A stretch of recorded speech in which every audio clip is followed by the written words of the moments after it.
Good morning বন্ধুরা। আজকে সকালটা কিন্তু 2 কাপ চা আর 2টো বিস্কিট দিয়েই কিন্তু শুরু করলাম।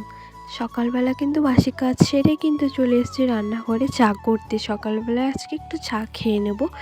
আর সবাই কেমন আছো একটু জানাবে, আর আমিও কিন্তু ভালোই আছি। তো আজকে কিন্তু এই যে চাটা দিয়েই কিন্তু প্রথমে শুরু করলাম। এদিকে কিন্তু চাও খাচ্ছিলাম আর এদিকে কিন্তু সবজিগুলো কিন্তু কেটে রাখলাম। দুটো কাজ একবারে হয়ে যাবে, সেই জন্য কিন্তু চাও খাচ্ছিলাম আর কেটে রাখলাম। এখানে কিন্তু আলু কেটে রেখেছি আর ওখানে কিন্তু ওই যে কচু শাক ছিল। আর আমার ব্লগ চ্যানেলে জানাই সবাইকে অনেক অনেক স্বাগত ও অনেক অনেক ভালোবাসা। ওগুলোকে কিন্তু কেটে কিন্তু ভালো করে কিন্তু জল দিয়ে কিন্তু আমি কুয়োপাড় থেকে ধুয়ে এনেছি। আর আজকে কিন্তু আমার হাজবেন্ডকে দিয়ে দিয়েছি মার ভাত, একটা ডিম সিদ্ধ দিয়েছিলাম আর একটা আলু সিদ্ধ দিয়ে দিয়েছিলাম। তো ও বলেছিল যা সকালবেলা করে নরম কিছুই খাবে, হালকা কিছু, সেই জন্য কিন্তু হালকাই কিন্তু একটা ভাত করে দিলাম। সবজি টবজি খাবে না বললো। ও কিন্তু সেদ্ধ ভাত খেতে কিন্তু খুবই ভালোবাসে, তার জন্য কিন্তু কোনো দিন বেশিরভাগ দিনই সেদ্ধ ভাত করে দিই। আর যেদিন মনে করো সবজি ভাত খেয়ে যায় সেদিন কিন্তু আমি তাড়াতাড়ি সকালে উঠেই কিন্তু রান্না করি সবজি আর ভাত মিলে। আর আজকে যেহেতু সেদ্ধ ভাত খাবে সেই জন্য কিন্তু একটু লেট করে উঠেছিলাম। উঠেছিলাম 7টার দিকে, যেখানে উঠে আমি 6টার দিকে, আজকে কিন্তু 7টার দিকে উঠে পড়েছিলাম। যেহেতু ওই যে বললামই সেদ্ধ ভাত খাবে, আগের দিনই কিন্তু রাতে বলে দিয়েছিল যে সকালবেলা কালকে সেদ্ধ ভাত খেয়েই চলে যাব। তো ও কিন্তু খেয়ে দিয়ে চলে গেছে। আর আমি কিন্তু চাটা খাওয়ার পর বাসন টাসনগুলো মেজে চলে এলাম ঘরে। এখানে আর ঘরে কিন্তু ঘরটাকে আজকে পরিষ্কার করব। আজকে যেহেতু বৃহস্পতিবার দিন, ঝাড়বো না ঘর, যদিও এমনি শুধু ওই যে বিছানার চাদরগুলো আছে, বিছানার চাদরটা কিন্তু পাল্টে নিয়েছি, উঠে নিয়েছি। আর এদিকে মোছামুছি করার ছিল, অনেক ধুলোবালি লেগে থাকে, তো ওগুলোকে কিন্তু মুছে নিলাম। আর এদিকে দেখো আলনাটা কিন্তু ভালো করে গুছিয়ে নিলাম, অনেক এলোমেলো হয়েছিল, আলনাটা কিন্তু ভালো করে গুছিয়ে নেব। আজকে কিন্তু প্রচুর কাজ আছে।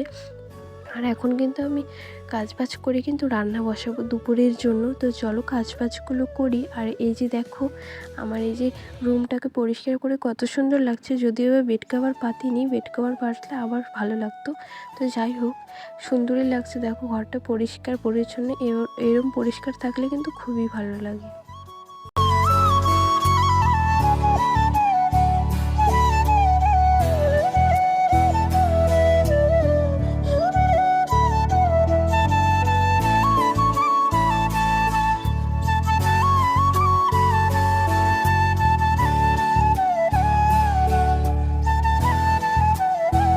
আর ঘরদোর পরিষ্কার থাকলে কিন্তু মনটাও খুবই ভালো লাগে। আর যতক্ষণ না ঘরদোরগুলো পরিষ্কার করছি ভালো লাগে না। ঘরদোরগুলো যদি নোংরা হয়ে থাকে তাহলে কিন্তু একদমই মনে হয় অনেক কাজ পড়ে আছে আমার। তো যাই হোক, আমি দেখো এখানে কিন্তু ঘরের কাজ সেরে আমি চলে এসেছি কাপড়গুলো ধুতে। কাপড়গুলো কিন্তু আমি সকালেই ভিজে রেখেছিলাম মুখ ধোয়ার সময়, তো সেগুলো কিন্তু নোংরা চলে গেছে। এখন কিন্তু ভালোভাবে কেচে নিলাম। তো কেচে কিন্তু বাইরে যেগুলো ছোট ছোট কাপড় আছে ওগুলো কিন্তু বাইরে এই সাইডে দিয়ে দিলাম। দেখো এখানে কিন্তু অনেকটাই রৌদ্র চলে এসেছে, আর একটু পর কিন্তু আরও বেশি রোদ চলে আসবে। আর যেগুলো বড় বড় ছিল বেড কভারগুলো, ওগুলোকে আমি বাইরে দিয়ে আসবো। আর এখানে ছোট ছোটোগুলো তো জায়গা হবে, সেগুলোকে এখানে দিয়ে দিলাম।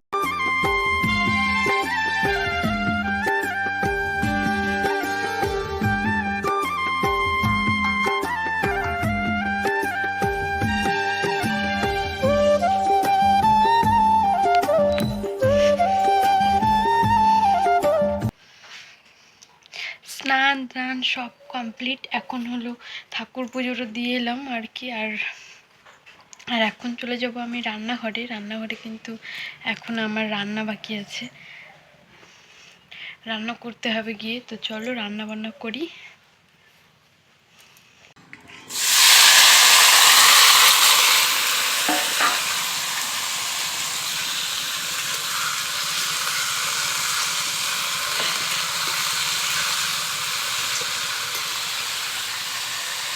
আর আজকে না রান্না করব কচু শাক, কালকে একটু তুলে এনেছিল, তো ওগুলো কিন্তু কালকে রাতে একটু খেয়েছিলাম শুটকি মাছ দিয়ে। আর আজকে কিন্তু যেহেতু বৃহস্পতিবার দিন, আজকে আমি মানে নিরামিষ করে নেব। আর আমার নিরামিষটা খেতে কিন্তু খুবই ভালো লাগে, আমিষটা যদিও ভালো লাগে শুটকি মাছ দিয়ে রসুন দিয়ে, আর নিরামিষটা কিন্তু তার থেকেও বেশি ভালো লাগে। নিরামিষটা কিন্তু আমি কিন্তু আজকে খুব ভালো করে রান্না করব, আর ভালো সত্যি বলছি খুবই টেস্ট হয়েছিল নিরামিষটা।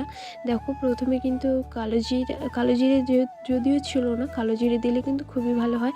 আমি এখানে 5-6টার মতো লঙ্কা দিয়ে দিয়েছিলাম, যেহেতু কচু শাক তো বেশি করে লঙ্কা না দিলে কিন্তু গলার মধ্যে চুলকোয়। আর এখানে কিন্তু অনেক পরিমাণে তেল দিয়েছিলাম, একটু হলে কিন্তু এর থেকে বেশি তেল দিয়ে দিচ্ছিলাম, নাহলে কিন্তু গলার মধ্যে চুলকোবে, সেই জন্য। তো ভালো করে দেখো সেদ্ধ টেদ্ধ করে ভালো করে কিন্তু ভেজে নেব যতক্ষণ পর্যন্ত মানে কি ভাজা হয়। আর এখানে দেখো ছিল একটু কালকের তরকারি, ওটা গরম করে নিলাম।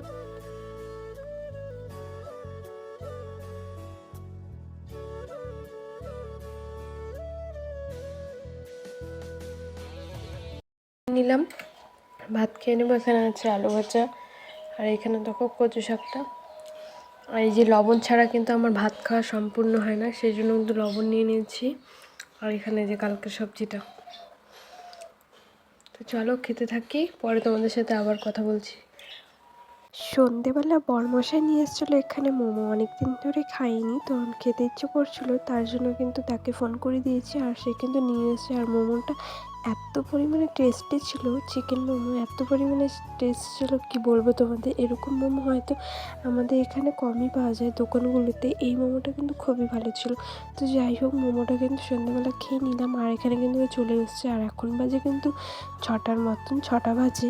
তো সন্ধ্যাবাতি দিয়ে নিয়েছি, আর এখানে দেখো রাত্রেবেলা কিন্তু খাওয়া দাওয়া করে চলে এসেছি আমি রুমে। আর এখানে কিন্তু আমি একটু নাইট ক্রিমটা দিয়ে নিলাম, যেহেতু খাওয়া দাওয়া করে এসেছি। আর এখন কিন্তু মুখটাকে ভালো করে ধুয়ে, আর আমি এখানে অ্যান্টি এগেনের নাইট ক্রিমটা ইউজ করি, তো ওটাই কিন্তু ভালোভাবে লাগিয়ে নিলাম। আর এটুকুও কিন্তু না করলেই নয় নিজের জন্য, তার জন্য কিন্তু করে নিলাম। আর এখন কিন্তু শুয়ে পড়বো, এখন বাজে রাত কিন্তু 10টার মতন বেজে গেছে। তো চলো আজকের ভিডিওটি এই পর্যন্ত রাখছি, ফিরে আসছি নতুন একটা ব্লগ নিয়ে। ততক্ষণে সবাই অনেক অনেক ভালো থেকো, সুস্থ থেকো। আর ব্লগটা কেমন লাগলো অবশ্যই কিন্তু কমেন্ট করে জানাবে। আর দেখো এই পাশে রেখেছিলাম একটু ছোলা ভিজিয়ে কালকের জন্য, কালকে সকাল সকাল খাওয়ার জন্য। তো চলো ভিডিওটা এখানে এন্ড করছি, সবাই ভালো থেকো, সুস্থ থেকো, সবাইকে বাই।